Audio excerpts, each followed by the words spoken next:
Terpuji Engkau Tuhan yang setia memelihara hidup kami.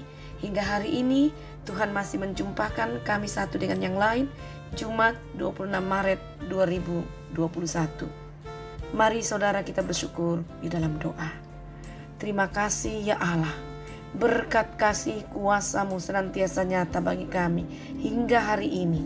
Engkau masih menjumpakan kami di dalam doa dan kerinduan kami untuk membaca, merenungkan firman-Mu. Sambutlah kerinduan kami ya Tuhan. Di dalam nama Yesus Kristus Allah kami berdoa. Amin.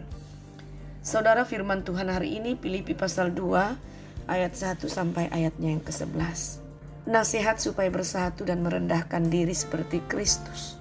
Jadi, karena dalam Kristus ada nasihat, ada penghiburan kasih, ada persekutuan roh, ada kasih mesra dan belas kasihan. Karena itu sempurnakanlah sukacitaku ini. Hendaklah kamu sehati sepikir dalam satu kasih, satu jiwa, satu tujuan. Dengan tidak mencari kepentingan sendiri atau puji-pujian yang sia-sia. Sebaliknya, hendaklah dengan rendah hati yang seorang menganggap yang lebih utama daripada dirinya sendiri. Dan janganlah tiap-tiap orang hanya memperhatikan kepentingannya sendiri, tetapi kepentingan orang lain juga.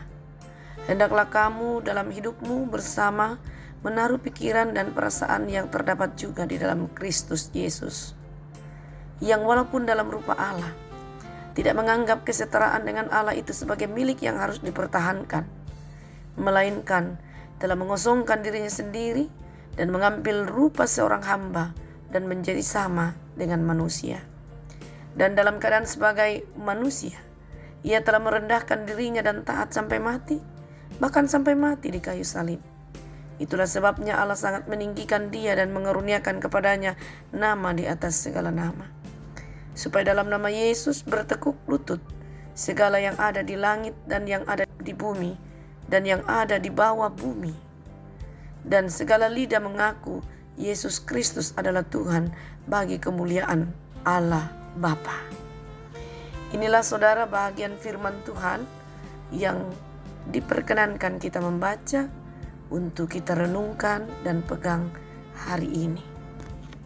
Menyapa saya dan saudara dengan satu peringatan hidup, bahwa aku, kamu, dan dia adalah milik Allah yang berharga.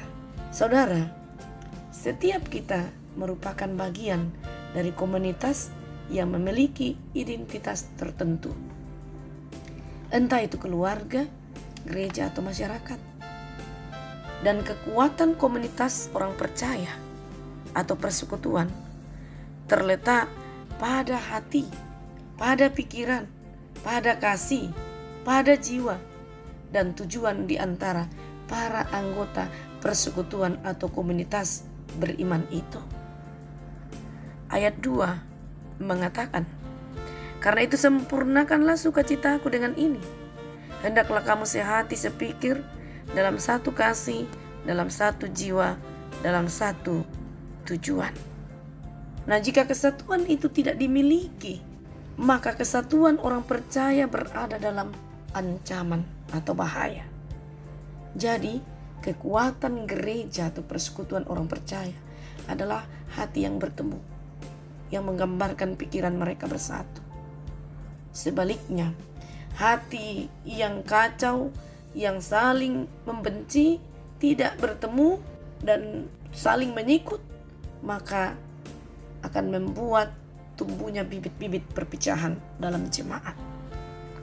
Biasa saudara, Paulus melihat adanya ancaman internal yang berpotensi menggoyahkan kesatuan jemaat di Filipi, yaitu sikap yang mementingkan diri sendiri, sehingga sikap untuk menganggap orang lain itu berharga tidak ada lagi.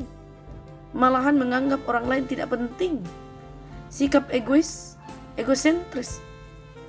Sikap ini merupakan wujud kesombongan karena menganggap diri lebih baik, lebih benar, lebih berharga, lebih bernilai, lebih mampu daripada orang lain. Sehingga yang terjadi adalah menganggap remeh, menganggap tidak punya arti apa-apa orang yang ada di sekitar kita. Sikap sombong ini, saudara, dapat menghancurkan hubungan antara pribadi dan berpotensi menghambat kemajuan dalam komunitas orang percaya atau persekutuan. Karena itu, jangan pernah dibiarkan tumbuh dan merebak di tengah-tengah kehidupan orang percaya, di tengah-tengah jemaat. Tetapi persempit ruang itu dan kalau mungkin hilangkan semua, sehingga yang ada adalah hati yang bertemu, jiwa yang bersama-sama bersuka cita.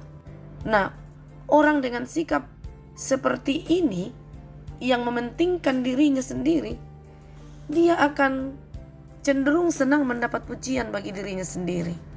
Ayat 3. Dengan tidak mencari kepentingan sendiri atau puji-pujian yang sia-sia, sebaliknya hendaklah dengan rendah hati yang seorang menganggap yang lebih utama daripada dirinya sendiri. Ia menganggap dirinya sendiri yang paling hebat dan menginginkan orang lain pun menganggap dia demikian. Itu menjadi penghalang indahnya persekutuan anak-anak Allah dan harmoninya satu komunitas yang lebih luas. Orang seperti itu biasanya sulit untuk bekerja sama dengan orang lain. Bahkan bagi orang tersebut, keutuhan komunitas bukanlah yang prioritas, tetapi yang prioritas bagi dia adalah menyenangkan dirinya, memenuhi seleranya, dan segala kebutuhannya. Nah, menanggapi ancaman tersebut, Paulus mengajak segenap jemaat di Filipi untuk menaruh pikiran dan perasaannya yang terdapat di dalam Kristus Yesus. Ayat 5. Yesus sendiri rela, saudara, melepaskan identitas dengan segala haknya, walaupun ia adalah Allah. Ia rela mengosongkan dirinya supaya orang berdosa dapat diselamatkan. Ia mengabaikan kemuliaan dirinya dengan membiarkan dirinya dihina, direndahkan, disiksa, ditolak, bahkan dibunuh. Perhatikanlah, saudara, bagaimana Yesus telah merendahkan dirinya. Merendahkan diri memang bukan hal atau perkara yang mudah. Ketika kita mendengarkan sikap mari kita rendahkan hati kita, bukan hal yang sangat mudah untuk dipraktekkan. Sebab itu kita perlu melatih diri untuk bersikap demikian dalam membina relasi dengan orang lain atau sesama, khususnya di antara orang percaya atau persekutuan. Itu bisa ditunjukkan dengan kesediaan kita mengalah saat mungkin terjadi perbedaan pendapat atau hal-hal yang menyinggung prinsip kita. Mari kita latih diri kita untuk mengendalikan hati ini sehingga tidak emosi, berusaha menahan atau berusaha memelihara sikap mengalah untuk orang banyak. Nah, dalam kehidupan berjemaat pun, saudara, kiranya kita belajar untuk tidak menonjolkan diri sendiri, untuk tidak egosentris, tetapi juga memberi kesempatan kepada orang lain untuk maju. Dengan demikian, saya, kamu, dan dia, kita pahami bahwa kita adalah milik Allah, buatan Tuhan yang berharga. Karena itu, semua punya nilai, dan kita akan merasa saling membutuhkan, saling membutuhkan satu dengan yang lain. Dan ketika ada yang terhalang, kita pun ikut terhalang.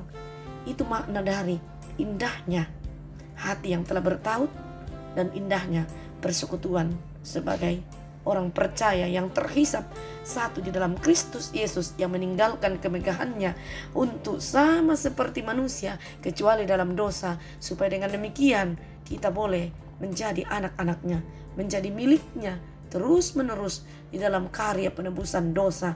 Kita pertahankan itu dengan mengupayakan menghindari hal-hal yang akan merusak persekutuan kita, antara lain keegoisan kita dan menganggap orang lain tidak berarti, tetapi sebaliknya melihat orang lain adalah sesuatu yang bernilai, berharga.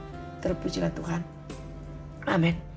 Terima kasih Bapa di surga, kami telah merenungkan firman-Mu. Tolonglah kami Allah Roh Kudus, tidak hanya kami pahami tetapi kami lakukan dalam kehidupan kami, untuk memelihara sikap rendah hati dan tidak egois, lebih memberi peluang kepada orang lain untuk juga punya arti dan berperan dan membina kerjasama satu dengan yang lain. sehingga selalu ada keharmonisan dalam menikmati hidup dan karya yang Tuhan percayakan bagi kita. Ya Tuhan, terima kasih. Hari ini kami serahkan kepadamu seluruh kinerja kami, harapan, usaha, dan juga berbagai rencana kami. Tuhan yang memutuskan berperkara dan pasti terjamin. Kami berdoa untuk semua keluarga kami Tuhan, termasuk para orang tua kami dalam keterbatasan mereka karena usia, sakit penyakit. Tuhan datang untuk menghibur, memberikan hati sukacita, memelihara semua keluarga kami. Kami boleh tenang berinteraksi dan beraktivitas hari ini. Kami berdoa ya Tuhan untuk mereka yang bergumul karena sakit yang sedang melanda diri mereka, baik yang ada istirahat di rumah sakit. Tuhan, dengarkanlah jeritan hatinya, sembuhkanlah sakit penyakit mereka, legakanlah mereka, sehingga mereka mendapatkan pemulihan, nama-Mu diagungkan. Kami teringat ya Tuhan, bagi mereka yang berbeban karena duka cita, kuatkan, topang, dan beri hati yang sabar, hiburkan Tuhan, sehingga mereka tetap berpengharapan di balik duka cita itu.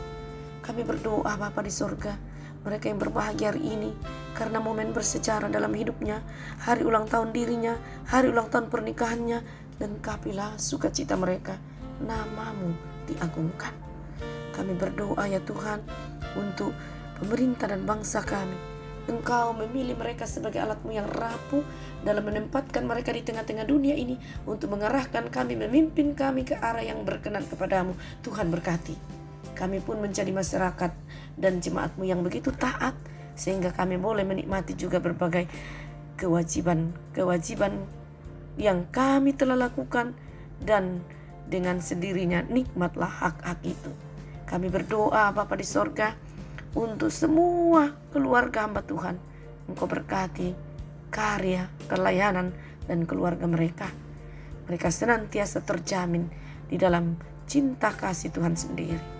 Ya Bapa, inilah doa kami, inilah harapan kami di dalam nama Tuhan Yesus. Amin.